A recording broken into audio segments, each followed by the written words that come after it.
ہمیں بالکل اقتدار نہیں چاہیے. اگر کوئی یہ سمجھتا ہے کہ میں یا پی ٹی آئی یا عمران خان اقتدار کے لیے کھڑا ہے، ہم اقتدار کی جنگ لڑ رہے ہیں، تو یہ غلط ہے، یہ جھوٹ ہے. اگر ایسا کرنا ہوتا تو عمران خان بہت پہلے سمجھوتا کر لیتا. آج وہ کسی محل میں بیٹھا ہوتا، شاید وزیر اعظم بھی ہوتا.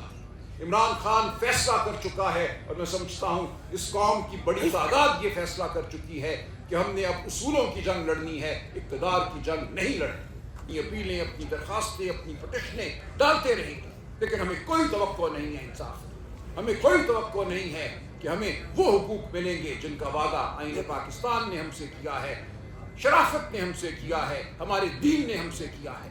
ہم آج ایک مکمل طور پہ محکوم قوم ہیں. اب ہمارے پاس اس کے سوا کوئی چارہ نہیں کہ ہم اپنی آواز بلند کریں. آواز ہم میڈیا کے ذریعے بلند نہیں کر سکتے. میڈیا پر قدغن ہے، میڈیا سینسر بھی ہو جاتا ہے.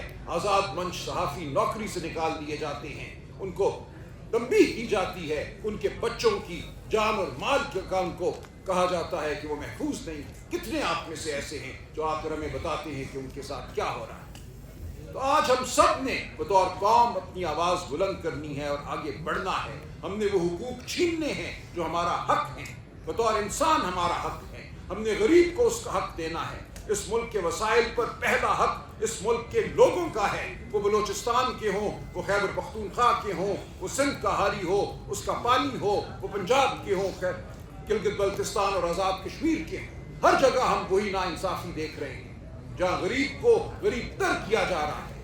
جھوٹ ہے کہ پاکستان کی معیشت ترقی کر رہی ہے. تمام آداب جو ہمارے سامنے آ رہے ہیں وہ یہ بتا رہے ہیں کہ لوگ پاکستان کو چھوڑ کر بھاگ رہے ہیں. صرف لوگ نہیں، ان کا سرمایہ بھی بھاگ رہا ہے. اس ملک میں روزگار پیدا نہیں ہو رہی. یہ ملک بنیادی طور پر غلط سمت چل رہا ہے. تو ہم نے اس ملک کی سمت کو ٹھیک کرنا ہے. ہم نے وہ وعدے پورے کرنے ہیں جو اس ملک کے عوام سے کیے گئے.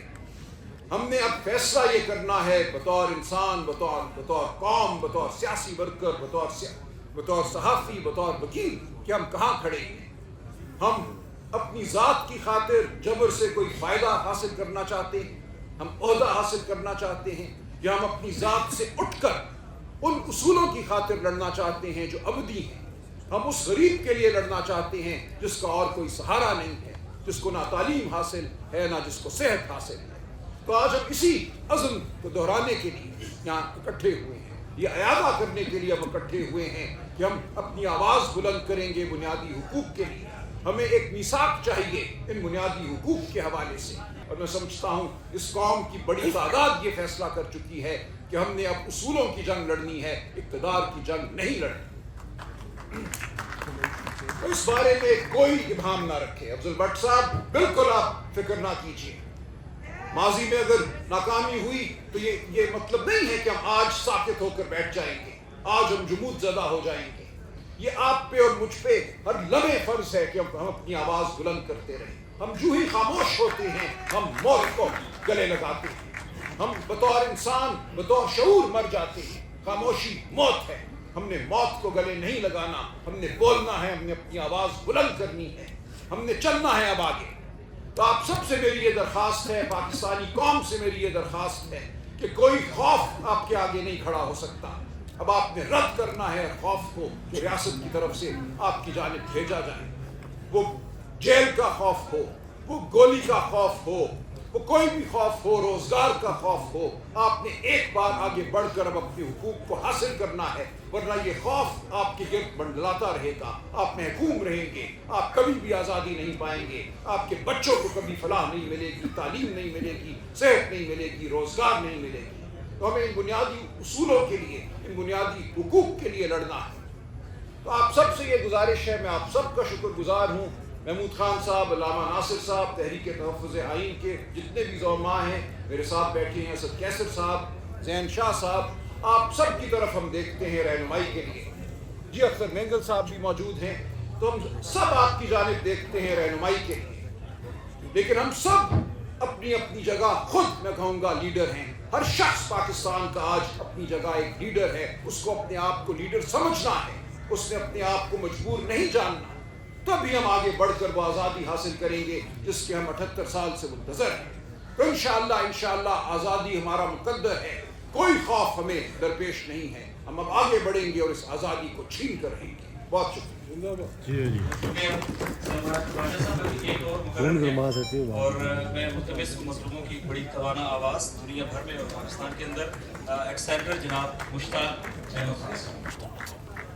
دنوں بعد جب بھی یہ وقت آیا تو ہم اس آئین کو واپس اس کی اصلی شکل پر لانے کی کوشش کر رہے ہوں گے.